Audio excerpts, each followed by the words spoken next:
Queridos amigos, estamos iniciando con nuestro programa Ñande Yarañe en Antiguo Testamento. Estamos con el segundo libro de Samuel, el capítulo 13, versículo 14.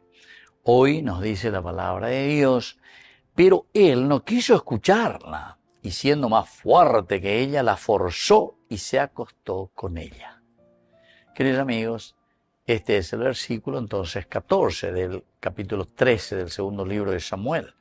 Marca el clímax, es decir, el trágico relato iniciado ya en el segundo libro de Samuel, capítulo 13:1. Desde ahí habíamos comenzado. Y aquí en el versículo 14 llegamos a lo trágico. Aquí entonces estamos viendo, queridos amigos, lo que sucede, ¿verdad? Con todo lo que se había procurado, todo lo que se fue haciendo, pero nos induce y lleva. Aquí no hay deseo de escuchar. Aquí no hay deseo absolutamente entonces de hacer bien las cosas. Y por supuesto, como entonces nos está queriendo hacer bien las cosas, encontramos que este relato simplemente nos demuestra el cumplimiento de ese deseo enfermizo. Nosotros en el versículo 2 decíamos que Amón estaba tan apasionado que cayó enfermo de amor, dice, por su hermana Tamar. Y así continúa, ¿verdad? Es decir, queridos amigos, se preveía, vamos a decir, ya eso un deseo enfermizo. No hubo caso. Oñe moñe ereí bebe. Incluso aquí la víctima cuando le dice, mira, atención, esto no se hace en Israel, no cometas tal infamia. Después le vuelve a decir, ¿a dónde iría yo deshonrada? Y tú serías considerado un infame en Israel, o sea, no penáis. Y ahora viene justamente el 14, ¿verdad? Pero él no quiso escucharla y como era más fuerte que ella, la forzó y se acostó con ella. O sea, se realiza, se cumple. Deseo enfermizo, ya es Macuriñe Pununay. Así es que, queridos amigos, todo lo que es el consejo perverso aquí de Jonadab, la manipulación también de David, la obediencia inocente de Tamar, todo ahora converge aquí. Es decir, este es el relato final, este es el clímax. El texto ya no describe palabras ni estrategias, sino que un acto irreversible. Este ya es el acto, el hecho en sí. El verbo central es aquí, no quiso escuchar, el shema, no quiso escuchar.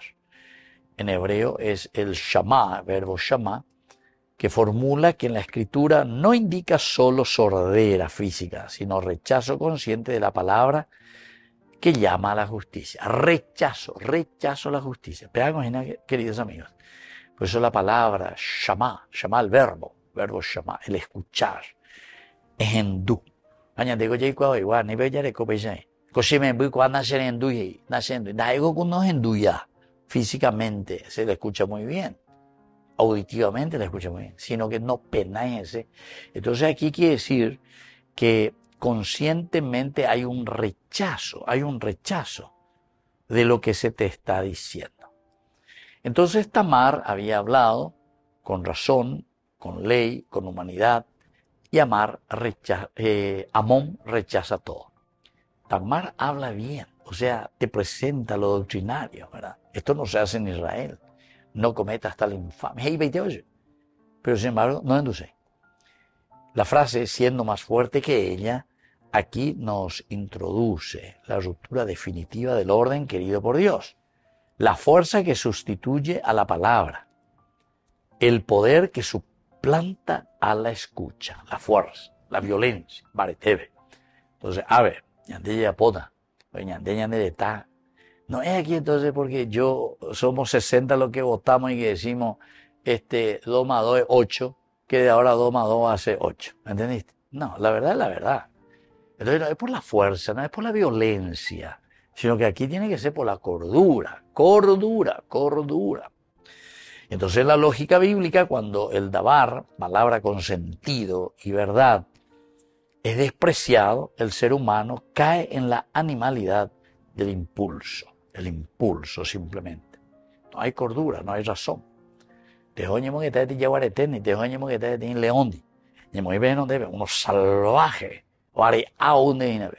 Ñemoí debe no debe. Ñemoí. Y ahora hablarle y decirle y darle razón. Por eso decimos aquí, entramos dentro de la animalidad. Es despreciado el ser humano, cae en esto. Entonces el versículo no es solo un hecho narrativo, sino que es una acusación teológica contra la violencia nacida del deseo sin límite. ¿Se dan cuenta? No es solo entonces como una cuestión teológica ahora dentro de un pequeño contexto, sino que a veces que todo impulso o todo deseo mal encaminado, no solucionado, lo que está haciendo es, al final de cuentas, llevarnos a una violencia nacida del deseo sin límite, el deseo sin límite. A pelar y mondá y ya por lo que sea un deseo sin límite, y siempre hay más y más y más, y entramos en ese pecado. Volvemos enseguida con más Yandé Yarañi en Antiguo Testamento.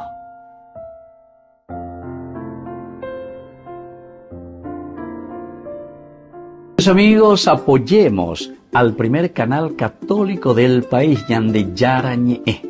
Aquí nosotros les presentamos el QR. Escaneando, podés abrir desde la cuenta de tu banco y podés ayudarnos a evangelizar. Eduquemos a través de la evangelización y evangelicemos a través de la educación.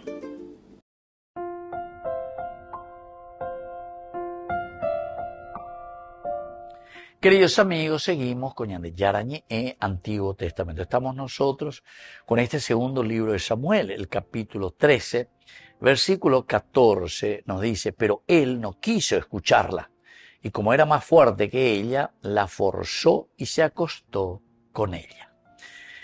Queridos amigos, dentro del contexto histórico en Israel monárquico, este acto no es solo un crimen personal, sino una fractura dinástica, es decir, la casa de David comienza aquí a experimentar de una manera muy visible el cumplimiento de la palabra que ya se había pronunciado.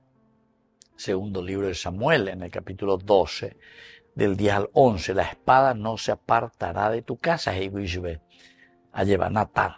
La espada no se apartará de tu casa. Por lo tanto, históricamente la violación era considerada una deshonra pública, una deshonra gravísima. Una deshonra gravísima. Y no solo contra la mujer, sino contra la familia y el clan. No es solamente contra Tamar, sino que contra toda la familia. Aquí hay algo que no funciona, la estructura gravísima.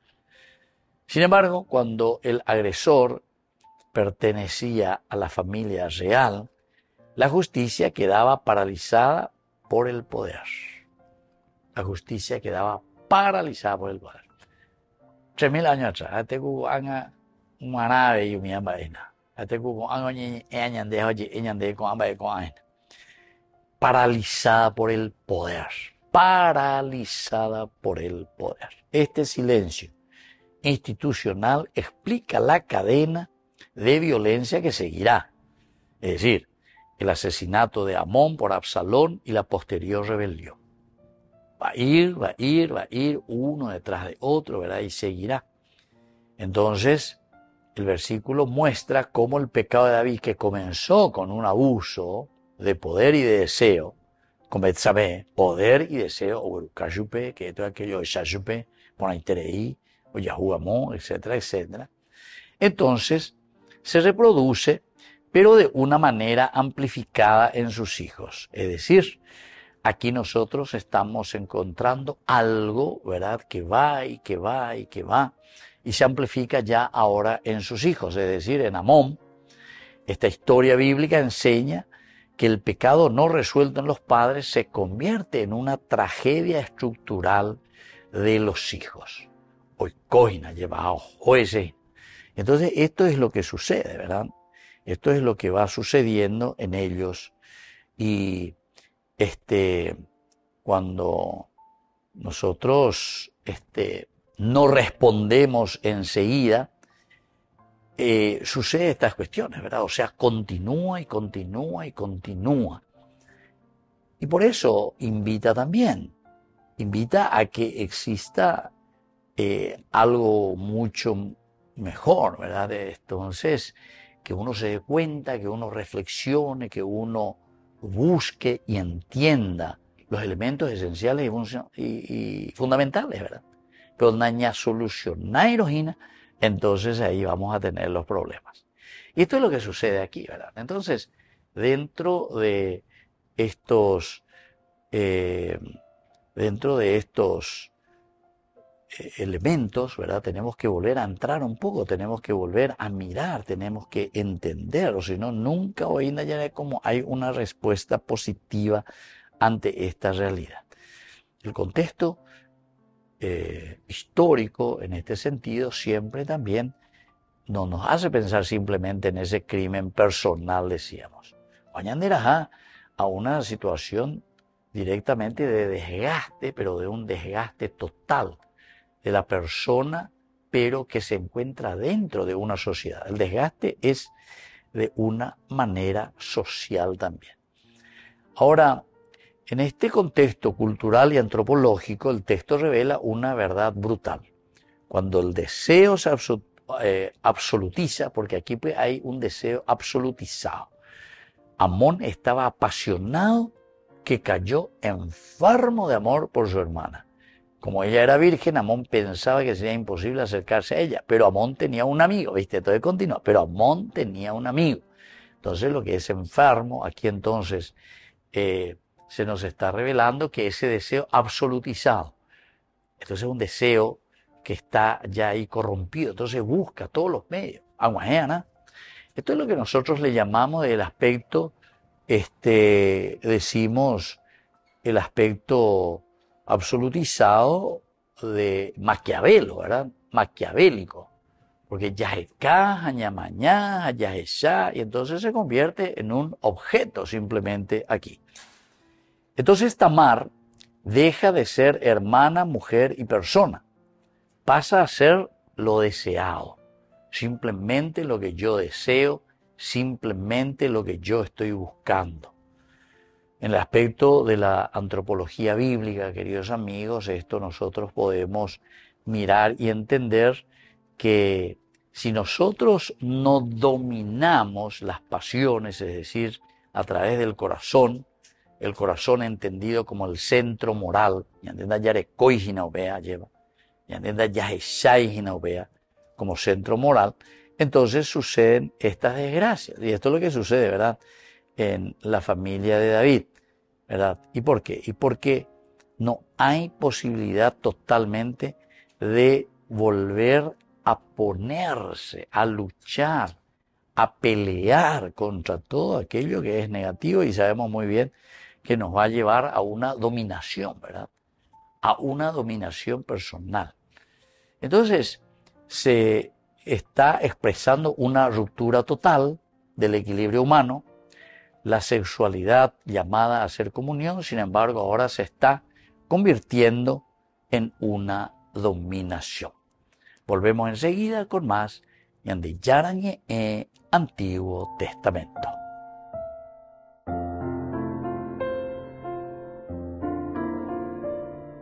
Amigos, apoyemos al primer canal católico del país, Yandi Yarañe. Aquí nosotros les presentamos el QR. Escaneando podés abrir desde la cuenta de tu banco y podés ayudarnos a evangelizar. Eduquemos a través de la evangelización y evangelicemos a través de la educación.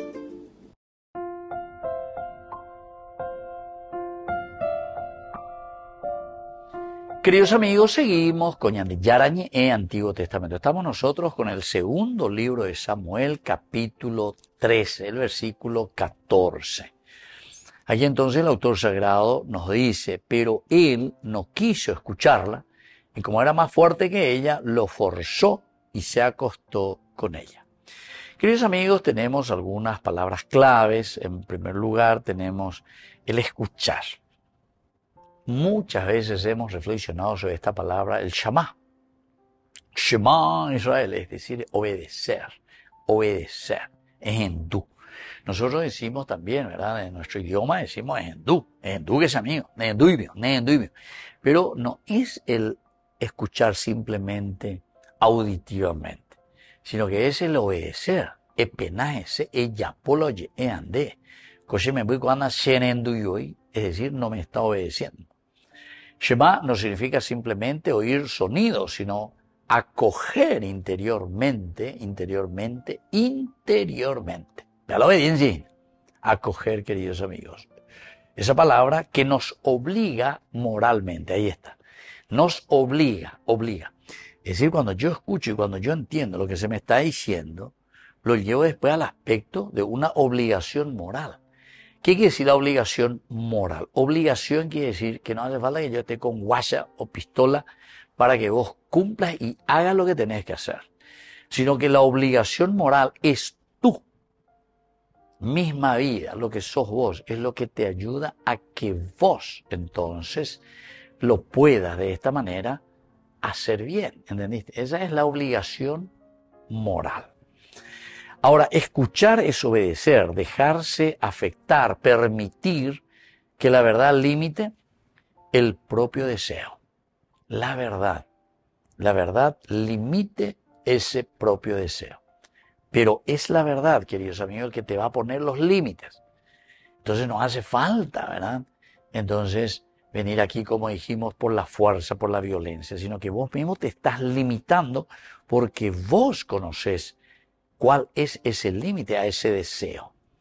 Ahora, cuando el texto afirma que Amón no quiso escucharla, ¿qué es lo que está diciendo? Simplemente está diciendo que cerró voluntariamente la puerta a la verdad. Exegéticamente podemos mirar este verbo que conecta con el famoso Shema Israel, ¿verdad? Entonces, o nos cerramos a la palabra de Dios, o nos cerramos a la propuesta y a la enseñanza. Entonces, Shema vea, en Guarajín. Escuchar es el fundamento de la alianza, el escuchar, fundamento de la alianza. Amón rompe la alianza. Amón rompe justamente no solo con Tamar, sino con Dios mismo. El pecado entonces comienza antes del acto físico. El pecado ya está antes del acto físico, no es solamente por el hecho de agarrarla y violarla físicamente, sino que ya en toda esa premeditación, nosotros en el capítulo 13, versículo 2, decíamos que Amón estaba tan apasionado que cayó enfermo de amor por su hermana. Como ella era virgen, Amón pensaba que sería imposible acercarse a ella. Bueno, aquí ya comienza un primer elemento a reflexionar y a decir, va para la yabotaina. Y del 13 que ya más claramente la intencionalidad. Pero Amón tenía un amigo llamado Jonadab, hijo de Shema, hermano de David, que era muy astuto. Él le preguntó a Amón, príncipe, ¿por qué estás cada día más abatido? Y así continúa. Ahí ya estamos armando y tramando algo que después va a venir en el acto físico. Pero comienza en realidad cuando el oído del corazón se cierra. En términos teológicos, queridos amigos, este rechazo de la escucha convierte el deseo en tiranía. ¿Por qué? Porque después voy a hacer lo que yo quiero. Otra palabrita clave, queridos amigos, es justamente el forzar. Ese ya habíamos visto también, la palabra Hazak. Hazak significa hacerse fuerte, imponerse, dominar. Upea la Hazak. En otros contextos puede tener sentido positivo, es decir, el Hazak, la fortaleza que viene del Señor, el Hazak en el Señor. Pero aquí utiliza uso ilegítimo de la fuerza contra el débil. El Hazak, la fuerza que yo tengo, pero contra alguien que es mucho más débil, la mujer en este caso, Tamar en este caso, de parte de Amón. Y por lo tanto, Hazak indica una inversión del orden creador. Inversión. Vamos a invertir. Llamo ahorita al revés. Llamo al revés, pata. La fuerza que debía proteger, porque la fuerza está para proteger, sin embargo ahora se convierte en instrumento de destrucción. En lugar de proteger, de ayudar, ahora entonces yo voy a ser con esa fuerza el que va a para destruir. En la teología bíblica, cuando la fuerza no está sometida a la justicia, se transforma en violencia demoníaca. Violencia demoníaca. Cuando la fuerza no está sometida a la justicia. Es decir, la fuerza solamente yo la puedo utilizar en dirección de la justicia, de lo que es la protección. La Shei Pununo. ¿Verdad? El poder, podemos decir, que no es tampoco la fuerza física, mis músculos, los potitas, los yarratas, esa fuerza física, sí, también es un símbolo simplemente, pero la fuerza verdadera, queridos amigos, es la fuerza que nosotros ejercemos. Es decir, cualquiera de nosotros tiene una fuerza espiritual, tiene una fuerza psicológica, tiene una fuerza de un poder, de organización, etcétera, etcétera. Pero la Rey Purú ahí no hablan de poder. Esto quiere decir justamente un poder, una fuerza política. Decímoslo nosotros, fuerza política. Pero Rey Purú ahí, Rey Purú, Eremonda Janguán, de Yapu Janguán, etc. Eso está mal, así como suena. Tan claro y más claro que eso, solo el agua. Entonces, o entendemos o no entendemos. Entonces, cuando la fuerza no está sometida a la justicia, la fuerza no está sometida a la justicia, es decir, me aprovecho de los demás, se transforma en una violencia demoníaca, demoníaca, del demonio, del daimón, porque daimón en griego quiere decir lo que sale desde vos de adentro, pega con la de daimón.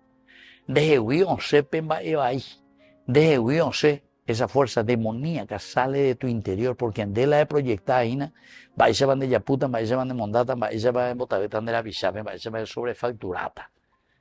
¿Qué pueden decir ella por ver sobrefacturada? Pero impresionantemente. Sea del ñandutí, o sea del aopoí, o sea de no sé qué puente. Pero siempre, ahorita hoy la peixa guayeva. A mí va a humir, entonces la ñande ya es llana, allá ya esa peana, allá mañana, allá ena. ¿Por qué? Porque si no, entonces estamos haciendo cualquier macanada. Volvemos enseguida con más ñande yarañe en Antiguo Testamento.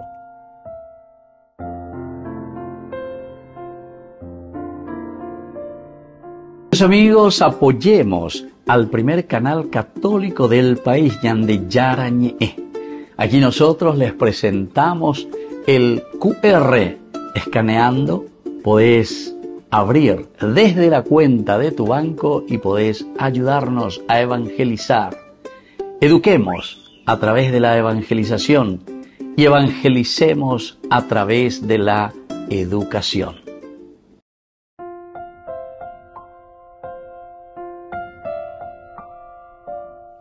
Queridos amigos, estamos volviendo nosotros con Ñande Yarañe en Antiguo Testamento. Estamos nosotros con este estudio bíblico del segundo libro de Samuel, capítulo 13, versículo 14. Pero él no quiso escucharla.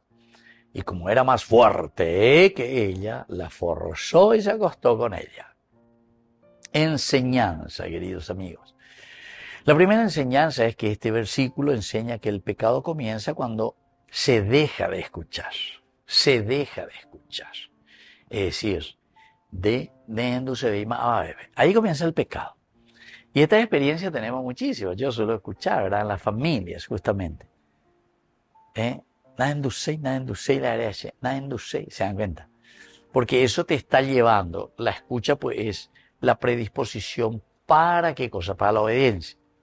Pero como nañajendusei, entonces, ¿cómo vamos a obedecer y cómo vamos a vivir de acuerdo a lo que se nos está pidiendo, verdad?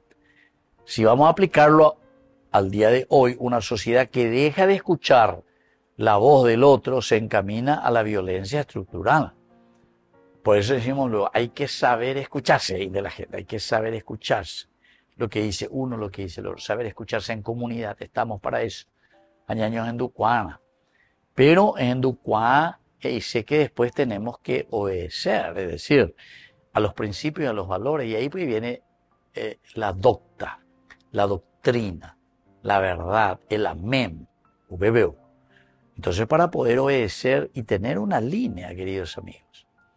Desde aquí podemos entender una segunda enseñanza que es revela que el poder sin límites morales destruye especialmente cuando se ejerce sobre los más vulnerables. Esto es, queridos amigos, es que cuando el verbo comienza verdaderamente a revelar que el poder sin límites morales, es decir, no hay límites morales en tu forma de actuar, destruye, sobre todo cuando se ejerce sobre los más vulnerables. Si no tenemos límites morales, tenemos límite. Entonces, como vos tenés el poder, avasallás a todos. Esa pues es la fuerza, ¿entienden? Pero viste que estamos imaginando incluso con la fuerza física, la fuerza, ojo eso, mañana, barete ahora, japá, cuánto bien. Cuánto hizo, y tal vez, y pero un bajo pay, y acá, espera. Esa es la fuerza física. Y eso mismo sucede también entonces, queridos amigos, si es que no le ponemos límites a una fuerza, pero de límite moral, entonces vamos a destruir todo y le vamos a destruir a todos. Y ahí está, porque hay muchas fuerzas morales o inmorales, yo diría, o amorales, pero tú sin ley maoya lleva sin moralidad, que destruye todo, ¿verdad? Por eso que en cualquier ámbito, en el ámbito de la familia, de la iglesia, de la política, el poder sin escucha produce abuso. El poder sin escucha produce abuso. Aquí pues nosotros decimos simplemente, aquí vamos a votar, vamos a la votación, y lleva la presidenta, vamos a la votación, el que dice por el sí, el que dice por el no. Ay, vamos, mi papá va a la votación. Entonces decimos, bueno, de hoy el color verde se va a llamar rojo. Entonces, sí, cierto, yo puedo más la sí, o lo que sea. Entonces, eso nos cambia la docta, nos cambia la doctrina, eso nos cambia la verdad. Solamente que nosotros estamos manipulando. Y eso es lo que te está diciendo, que el poder sin límites morales destruye, queridos amigos. Y sobre todo destruye a los más vulnerables. Y así tal cual, querido amigo. Destruye a los más vulnerables, a los más desprotegidos. Una tercera enseñanza es que nos muestra que la sexualidad sin ética se convierte en agresión. Sexualidad sin ética, es decir, es un atropello, un atropellar, y claro, con la gente lleva, pero quiere decir que tiene que haber un verdadero amor, porque siempre cuando es algo impuesto, una opresión, ciertamente que sin ética es una simple opresión, no hay amor. La Biblia nos separa entonces el deseo de responsabilidad. Quiere decir que siempre tiene que haber una responsabilidad, a pesar de que yo te deseo, te amo, o lo que sea, según mi interior. Lo desea, pero eso no te va a dar justamente como esa pantalla que te va a permitir que vos puedas hacer todo lo que vos querés, ¿verdad? Tiene que haber una verdadera responsabilidad y ahí está la ética, ¿verdad? Entra por la cabecita. Una cuarta enseñanza es que expone cómo la violencia engendra violencia. La violencia, queridos hermanos, siempre va a implicar más y más y más violencia. Este acto será el origen de una cadena de muertes que después nosotros vamos a ir reflexionando. Y por último, queridos amigos, la quinta enseñanza es que nos invita a una lectura profética del sufrimiento de las víctimas. Aquí está, una lectura profética del sufrimiento, es decir, todos los que son abusados, todos los que viven oprimidos justamente a causa de que se haya abusado de esas personas. Entonces, Tamar no es un personaje secundario. Tamar es la voz silenciada que clama justicia ante Dios, ¿verdad? No puedes hacer esto, no se hace en Israel, no cometas tal infamia. Es una voz, no secundaria, es una voz primaria, porque upecha mantica tutañan de Yacagua. Y cuando hablamos aquí, entonces, de esta infamia, no se refiere solamente a una infamia de la sexualidad, ¿entiendes? Del sexo. Toda clase de infamia, y sobre todo de la corrupción. Vea la infamia, tú sabes, ya veré. Queridos amigos, nos despedimos en el día de hoy y les dejo la bendición del Señor, el Padre y el Hijo y el Espíritu Santo. Hasta la próxima con más ñan de Yarañe Antiguo Testamento. Con esto concluimos nuestro programa ñan de Yarañe con el Padre Víctor Luis Cabañas.